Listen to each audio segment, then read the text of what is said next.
क्रांतिसिंह नाना पाटील आणि अण्णाभाऊ साठे यांच्या जयंतीनिमित्त बीडमध्ये शेतकरी कामगार पक्षाच्या वतीने काही होर्डिंग्स लावण्यात आले होते।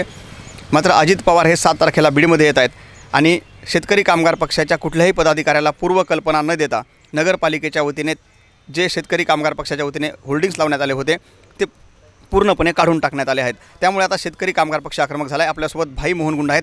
भाई, काय सांगताल? कुठलीही कल्पना तुम्हाला देण्यात आली नाही, तुमचे झेंडे देखील काढून नेण्यात आले आणि तुमचे फ्लेक्स देखील काढून नेण्यात आले। कुठल्याही कार्यक्रमाच्या निमित्तानं कुणीही कार्यक्रम करणारे आयोजक मंडळी 2-4 दिवस अगोदर आपापले होल्डिंग्स किंवा इतर काही हे करीत असतात त्या कार्यक्रमाची प्रसिद्धी हे हेतूने।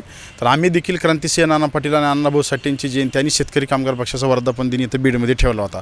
तर माझ्या सहकार्याने बीड शहरामध्ये अनेक होल्डिंग्स, बॅनर आणि झेंडे लावले होते। मात्र आम्ही 1-2 तारखेला लावले, तर 3 तारखेला आमचा कार्यक्रम होता। तर 3 तारखेच्या अगोदरच नगरपालिकेच्या लोकांनी झेंडे, आमचे होल्डिंग्स ते सगळे घेऊन गेले आणि आम्ही त्यांना विचारणा केली, आमच्या सहकार्याने विचारलं किंवा का काढतात, कशामुळे काढतात? म्हणजे अजितदादांचा दौरा आहे म्हणून आम्ही काढतो। मग अजितदादांचा दौऱ्याला आमचा विरोध नाही, मात्र आमचे होल्डिंग आणि ते कशामुळे काढले? तर आज बीड जिल्ह्यामध्ये 7 तारखेला उद्याच्याला अजित पवार येत आहेत आणि त्यांचे जवळपास 500-600 होल्डिंग्स, बॅनर इथं सगळ्या बीड शहरामध्ये लागले आहेत। मग तुम्ही यायला लागलात म्हणून जर तुम्ही छोट्या पक्षाचे कार्यकर्त्याचे किंवा एखाद्या जयंतीच्या कार्यक्रमाचे तुम्ही जर बॅनर काढायला येत असताल तर हे चुकीचं नाही का? तर या आम्ही घटनेचा निषेध करतो आणि आम्ही आज नगरपालिकेकडे आणि कलेक्टरकडे मागणी केलेली आहे की बीड शहरामध्ये जेवढे अनाधिकृत बॅनर आज लावलेले आहेत ते सगळे बॅनर संध्याकाळपर्यंत काढा, अन्यथा आम्ही उद्याच्याला अजितदादांची गाडी आम्ही आणून त्यांना विचारू की तुम्ही हे पद्धतीचं राजकारण असं करणार आहेत का किंवा अशा पद्धतीचं वागणूक तुम्ही बीड जिल्ह्यामध्ये येऊन देणार आहेत का? तुम्ही एकीकडे सांगितलं होतं की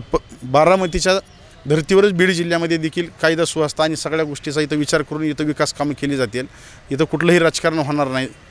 तर तुम्ही जर छोट्या पक्षाचे जर बॅनर काढून टाकणार असताल तर हे चुकीचं आहे। आम्ही अजितदादांना उद्याच्याला याचा जबाब विचारल्याशिवाय राहणार नाही। भाई, तुम्ही या सगळ्या बॅनरबद्दल नगरपालिकेकडून माहिती घेतली असेल। हे सगळे जे होल्डिंग्स लागत अजित पवारांचे हे अधिकृत आहेत की अनाधिकृत आहेत? कारण आम्ही बघितलं की शहरामध्ये प्रत्येक खांब्यावर एक होल्डिंग्स लागलेलं आहे। आज बीड नगर परिषदेचे जे मुख्य अधिकारी म्हणून ते आजच रुजू झालेले आहेत, तिथं कुणाकडेही अपडेट नाही एक शहरामध्ये याच्या परमिशन आहेत का? मला तर म्हणजे असं निदर्शनास आलं आहे की इथं कुणी परमिशन घेतली नाही, कधी बीड शहरामध्ये परमिशन घेत नाहीत। हे सगळेच मोठमोठे पुढारी आपापले ताकदीवर हे सगळे जे भांडवलदारी काही पक्षाचे लोक आहेत ते असेच बॅनर लावतात। मात्र त्यांनी लावण्याबद्दल आमचा आक्षेप असणं कारण नाही।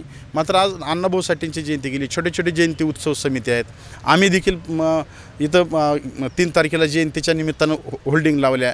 तर ह्या जर तुम्ही काढत असताल तर आम्ही लोकवर्गणीमधून काम करणारे चळवळीतले रस्त्यावरचे कार्यकर्ते आहेत। मात्र ह्या लोकांचे जर तुम्ही होल्डिंग काढून टाकून जर तुम्ही एखाद्या कार्यकर्त्याला सांगून तुमच्या गुत्तेदाराला सांगून जर एवढे बॅनर लावित असाल तर हे चुकीचं आहे ना असं।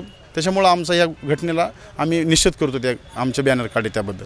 7 तारखेला अजितदादा आहेत, या संदर्भात तुम्ही त्यांना काही बोलणार आहेत का किंवा मग तुमचं आंदोलन कशा पद्धतीचं असं? कारण आम्ही बघितलं शेतकरी कामगार पक्ष आंदोलनामधून मोठा झालेला आहे।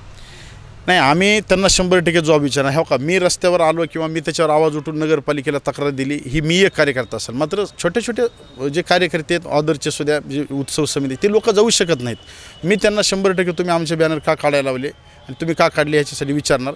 याच्यापेक्षा बीड शहरामध्ये जे आज उपमुख्यमंत्री आहेत, तुम्ही पालकमंत्री, तुमचेच बॅनर जर अनाधिकृत असतील तर तुम्ही कसलं तुम्ही नियमाचं पालन करायला लागला, कसलं कायदा सुव्यवस्थेचं तुम्ही पालन करायला लागला? हे खरं तर हे प्रश्नचिन्ह आज आमच्यासमोर पडलेलं आहे। त्याच्यामुळं आम्ही उद्याच्याला 100% अजितदादांना जर बॅनर नाही संध्याकाळी निघले तर आम्ही अजितदादांना उद्याच्याला आम्ही जबाब विचारणार। निश्चितच आपण पाहिलं हे होते भाई मोहन गुंड। आज संध्याकाळपर्यंत जर अजित पवार यांचे अनाधिकृत बॅनर जर नाही उतरवले गेले तर आम्ही त्यांना उद्या या प्रकरणी जाब विचारू आणि शहरामध्ये कुठल्याही पक्षाचे बॅनर असतील, कुठल्याही नेत्याच्या आगमनाचे बॅनर्स असतील, याची जर परवानगी असेल तर त्याची एक पावती त्या बॅनर्सवर चिटकवणं किंवा त्यावर लावणं आवश्यक असतं। मात्र अजित पवार यांचे जे बॅनर्स शहरामध्ये लावण्यात आले आहेत त्यावर कुठल्याही प्रकारची पावती नाही, त्यावर कुठल्याही प्रकारच्या वेळेची वैधता लावण्यात आलेली नाही। त्यामुळे आता उद्या 7 तारखेला जेव्हा अजित पवार हे बीडमध्ये येतील तेव्हा शेतकरी कामगार पक्ष कोणत्या पद्धतीनं त्यांना जाब विचारणार हेच पाहणं महत्त्वाचं ठरणार आहे। तर दुसरीकडे शेतकरी कामगार पक्षाचे नेते भाई मोहन गुंड यांनी असा एक प्रश्न उपस्थित केला आहे की अजित पवार जरी बीडचे पालकमंत्री असले आणि राज्याचे उपमुख्यमंत्री असले तरी त्यांनी या नियमांचं पालन केलं का हे देखील पाहणं महत्त्वाचं ठरणार आहे। कॅमेरामॅन मुकुंद सह मी आप्पासाहेब मोरकर, लोकाशा TV, बीड।